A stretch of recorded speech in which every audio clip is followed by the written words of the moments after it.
Hello दोस्तों, मैं हूं आपकी लीज़ा और ये रीडिंग होने वाली है जेमिनी के लिए, यानी कि मिथुन राशि वालों के लिए। एंड ये होगा फरवरी के मंथ के लिए कि आपकी लव लाइफ में क्या रहने वाला है इस महीने में। सो ये सन मून राइजिंग तीनों के लिए होने वाला है। सो लेट्स सी कि जेमिनी के लिए यानी कि मिथुन राशि वालों के लिए क्या मैसेज है यूनिवर्स की साइड से।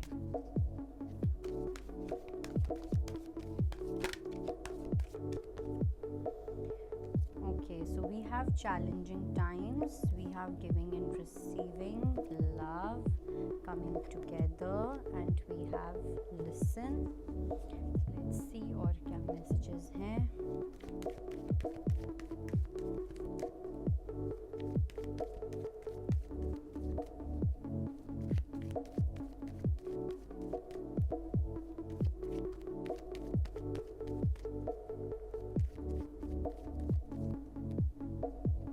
वाओ, बहुत ब्यूटीफुल एनर्जीज हैं गाइस। ऑल राइट, सो सबसे पहली चीज़ तो ये कि अगर मैं ऊपर के कार्ड्स की बात करूं, फेब के स्टार्टिंग में थोड़े से कुछ ऐसे चैलेंजिंग टाइम्स आ सकते हैं, ठीक है। और ये चैलेंजिंग टाइम सिर्फ तब होंगे जब आप डिफेंसिव होंगे, जब आप अपनी ईगो को ज़्यादा फीड करना चाहोगे। जैसे ही आप अपनी ईगो को फीड करना चाहोगे, आप अपने सामने कोई चैलेंज खड़ा पाओगे। ओके, जैसे ही आप जैसे ही आप डिफेंसिव हो जाओगे, वैसे ही आपके सामने एक चैलेंज आ जाएगा। सो जब ईगो होगी तब चैलेंज होगा, जब प्यार होगा तब प्यार होगा। ओके, ये आपका कहीं ना कहीं थीम होने वाला है for the month of Feb. All right, so इसलिए इस चीज़ का बहुत ज़्यादा ध्यान रख रहे हैं कि आप अपने आप को प्रोटेक्ट करके चल रहे हो या आप अपने आप को डिफेंड करके चल रहे हो। इस चीज़ का अगर आप डिफरेंस समझ गए, आधी से ज़्यादा चीज़ें आपकी सॉल्व हो जाएंगी आपकी लव लाइफ में in the month of Feb. दूसरी चीज़ ये कि गिविंग एंड रिसीविंग काफ़ी ज़्यादा ब्यूटीफुल लग रहा है।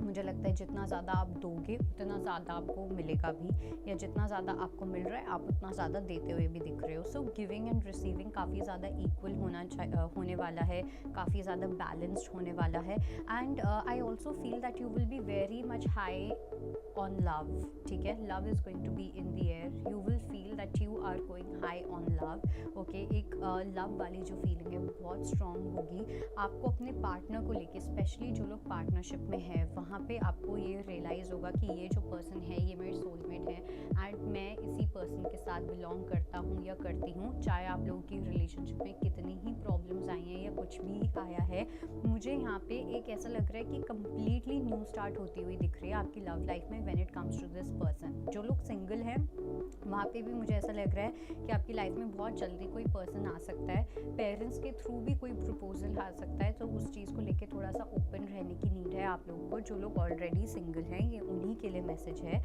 कमिंग टुगेदर का कार्ड है। सो कहीं ना कहीं मुझे टीम वर्क भी बहुत ज़्यादा दिख रहा है। आप अपने पर्सन के साथ बहुत अच्छे से टीम वर्क करोगे। आप दोनों का कम्युनिकेशन लेवल, आप दोनों का अंडरस्टैंडिंग लेवल बहुत ब्यूटीफुली इम्प्रूव होता हुआ दिख रहा है, बहुत ब्यूटीफुली आगे ग्रो करता हुआ दिख रहा है। ये जो बॉन्ड है, आप जिसके साथ भी हो, इस पर्सन के साथ मुझे आप दोनों का एक लॉन्ग टर्म फ्यूचर दिखाई दे रहा है, ठीक है।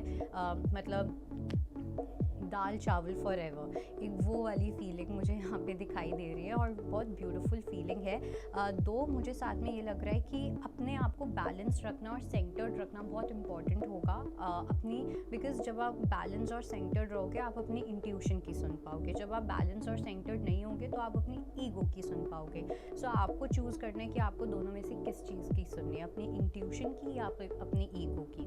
ओके, ये एक बहुत इंपॉर्टेंट मैसेज है। दूसरा ये कि यूनियन की एनर्जीज बहुत ज़्यादा स्ट्रॉन्ग है। इंटीग्रेशन का कार्ड आया है। सो दो ऑपोजिट लोग जो एक दूसरे से एकदम अलग है, वो कहीं ना कहीं एक हार्मनी में आ रहे हैं। वो दोनों एक दूसरे के साथ एक ऐसी अंडरस्टैंडिंग बिठाते हुए दिख रहे हैं जो दोनों की ही लाइफ के लिए बहुत ब्यूटीफुल होगा, दोनों की ही लाइफ को एक न्यू किक स्टार्ट देगा, दोनों की ही लाइफ को एक फ्रेश न्यू बिगनिंग देगा।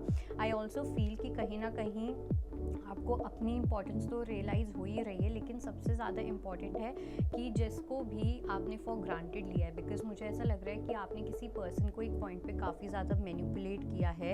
इस पर्सन के साथ आपने कुछ पॉलिटिक्स की है या कुछ ना कुछ अपने लेवल का किया है जो कि कहीं ना कहीं सही नहीं था और वो आपकी ईगो से आ रहा था। तो उस चीज़ में आपको रियलाइजेशन होता हुआ दिख रहा है और इस पर्सन की जो प्रेजेंस है, इस पर्सन की जो इम्पोर्टेंस है या एग्जिस्टेंस है आपकी लाइफ में, उस चीज़ का रियलाइजेशन होता हुआ दिख रहा है। अब वो मुझे ज़्यादा लग रहा है कि ये आपका है, बट ऐसा भी हो सकता है कुछ लोगों के लिए कि आपके पर्सन को ये चीज़ रियलाइज़ होती हुई दिख रही है। हो सकता है कि आपके पर्सन सोचते हो कि जो जेमिनाई है वो ऐसा है, ऐसी है या कुछ भी ऐसा, but now perceptions are changing और वो दोनों साइड से होता हुआ दिख रहा है। So a lot of mutual love is there, mutual respect and care is there. पहले की चीज़ें एक ब्रश ऑफ होती हुई दिख रही हैं और ब्यूटीफुल चीज़ें आपकी लाइफ में और आती हुई दिख रही हैं। सो ये थी आपकी reading and I hope it helps. I will see you next time. Bye bye, take care. Amar Ujala Jeevanjali के सारथी की मदद लें और महाकुंभ में स्नान जरूर करें।